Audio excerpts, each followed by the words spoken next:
Wilbur Wright said men become wise just as they become rich, more by what they save than by what they receive. Hello! Bishop Milton Wright came home from church mission in 1878. With him he bought his two sons, Orville and Wilbur, the best toy of their young lives, an Alphonse Penaud Helicopter. And it changed history, and that's what we're making right now. Around the time that the Wright brothers were playing with spinning propellers and rubber bands, their competition, a man called Samuel Pierpont Langley, was carving himself a career in astronomy and invention. He became a director of the Allegheny Observatory and a university professor the year Wilbur Wright was born. He was illustrating sunspots while Orville was still toddling. He invented a bolometer the year Wilbur dropped out of high school with no diploma, and he became the third secretary of the Smithsonian shortly after Wilbur's teeth were knocked out in a game of ice hockey. He was also made a member of the American Antiquarian Society when Orville left high school, again without a diploma. In the 1890s, Langley's interest in aviation grew. He longed for a discovery or invention that would outshine his bolometer and put him on equal footing with people like Edison and Graham Bell. While Langley built and successfully flew the unmanned aerodrome, the Wright brothers founded a newspaper, but it failed in 4 months. They then moved on to a new business of repairing bicycles. By 1896, Wilbur and Orville had begun to build their own brand of bicycles. By 1898, Pierpont Langley won the Astronomy Prix Jules Janssen Award. And in 1899, the Wright brothers built a kite. When looking for the right team to achieve manned flight, Langley really was the obvious choice. He had Ivy League educated scientists and engineers. He had financial backing from both private sectors and the government, not to mention a national and international exposure through newspapers and reporters. By contrast, the Wright brothers had, well, each other, a sister who looked after them, a kite, bicycles, a few pennies from selling said bicycles, and an Alphonse Penaud helicopter. Only theirs actually flew, which is more than I can say for this so far.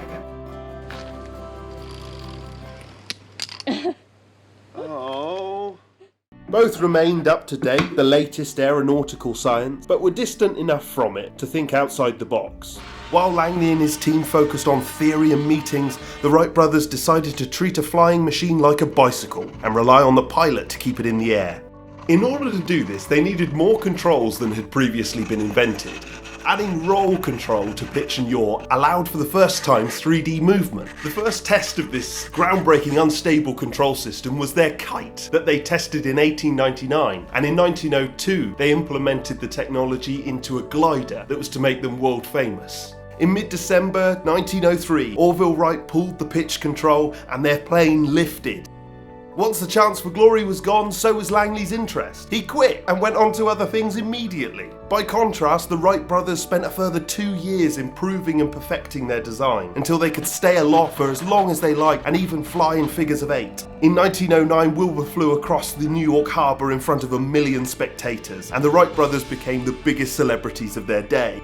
Orville went on to become part of the original board for the National Advisory Committee for Aeronautics, NACA, which of course now today has a more exciting name, NASA. The wisdom of the Wright brothers was they saved what they had to achieve what they wanted. A toy, a kite, a bicycle and a passion to fly. Wilbur Wright said men become wise just as they become rich, more by what they save than by what they receive. It means you and I don't need to be the cleverest or the smartest, we just have to work with what we've got. Who thought a bicycle was the difference? Everyone, up until then, was looking for a plane you put into the air and it would track its line, take you to wherever you pointed it. It was never going to work. The weather was always going to interrupt things. You were never going to get where you wanted to go. A bicycle only works with you working it. That was the difference. That's what they saved. I hope that you take something and you save it and you create something successful with it.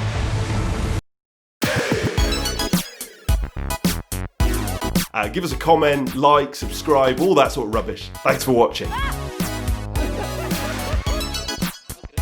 that's amazing.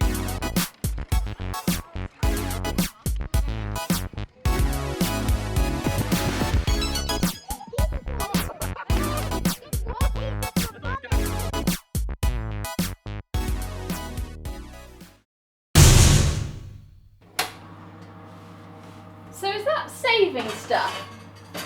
Why, you don't take me out for dinner? Cheapskate.